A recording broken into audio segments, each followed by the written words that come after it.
My name's John and this is my experience. In August 1992, my wife Helen was diagnosed as having cancer.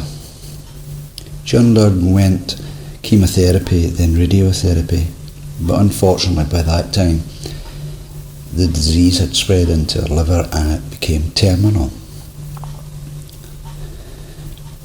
Sometime during September, I think it was, very late on, she began to have a recurring dream.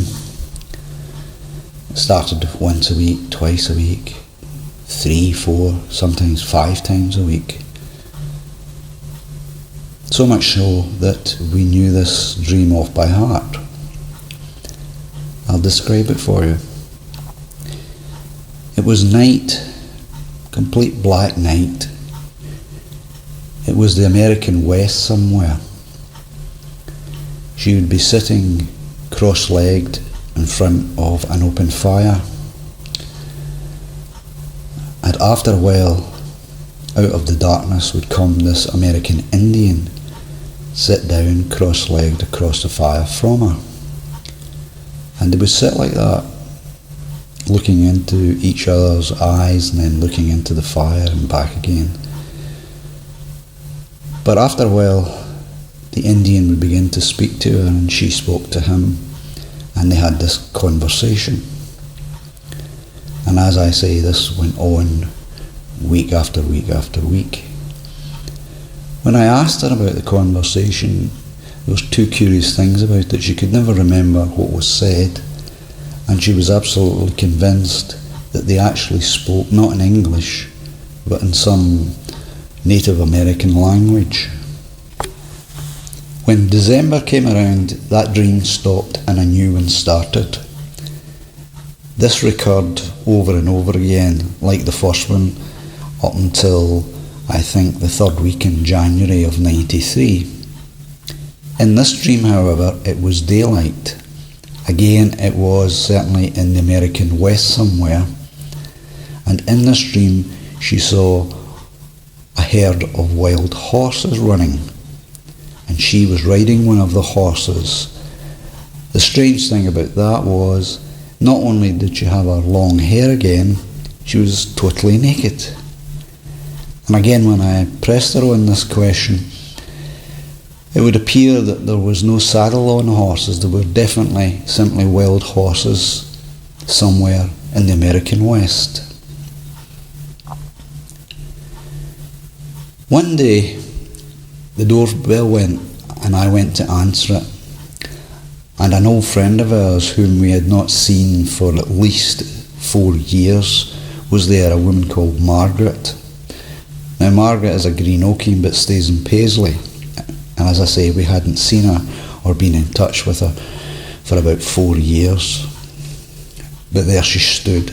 And before I could say anything to Margaret, she launched into an explanation.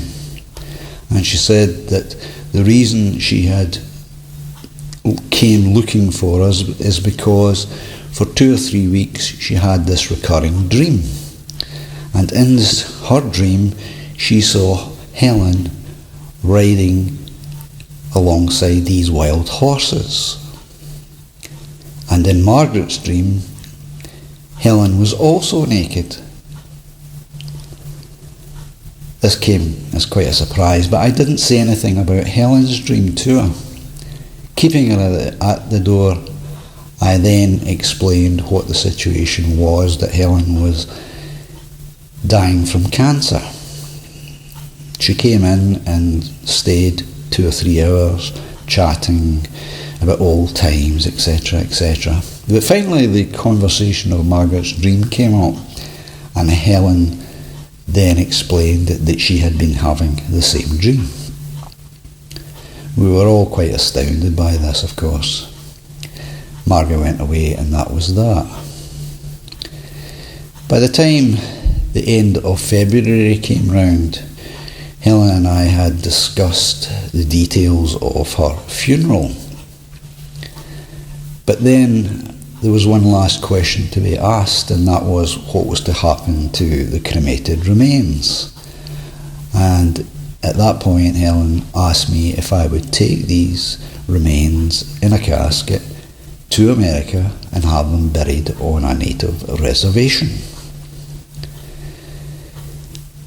Helen passed away on the 16th of March 1993, and at the beginning of October of that year, I flew out to America with Helen's ashes in a rucksack to find an American Indian reservation and have her buried there. Now, I have no connections in America, I have no relations in America. I didn't know any American Indians, nor did I really know where these reservations were. I had bought myself a 6 weeks bus pass, which gave me unlimited mileage on the Greyhound buses in America. So I had 6 weeks to do this.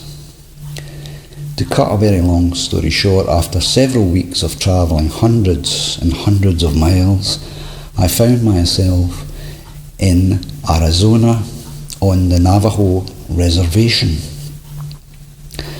I met with a man and a woman, two Navajos, told them briefly the background to why I was there and what I was trying to do, and eventually they very kindly offered to help me. We arranged to meet at a designated point in the reservation the following day. I hired a car and drove out to the spot.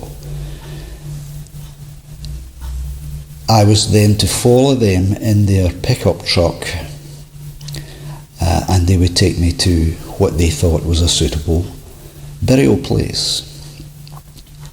So we drove into the reservation for at least 35 minutes, 40 minutes.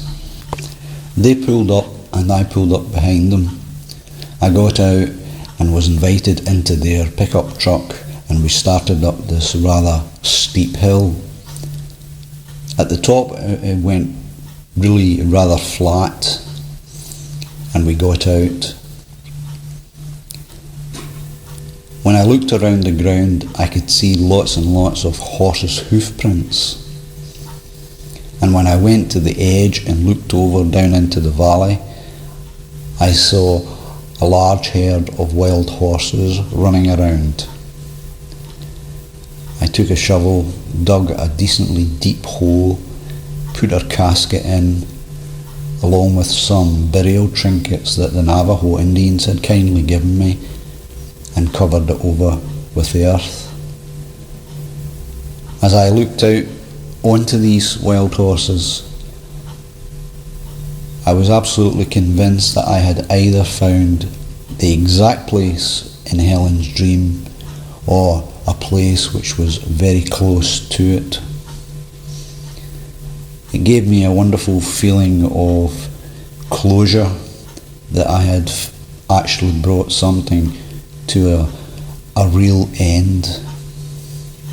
There was a lot of sadness, obviously, but at the same time an elation, because I felt quite certain that this is exactly where she belonged to be. If I'm asked, do I believe in ghosts, the answer is yes, I do.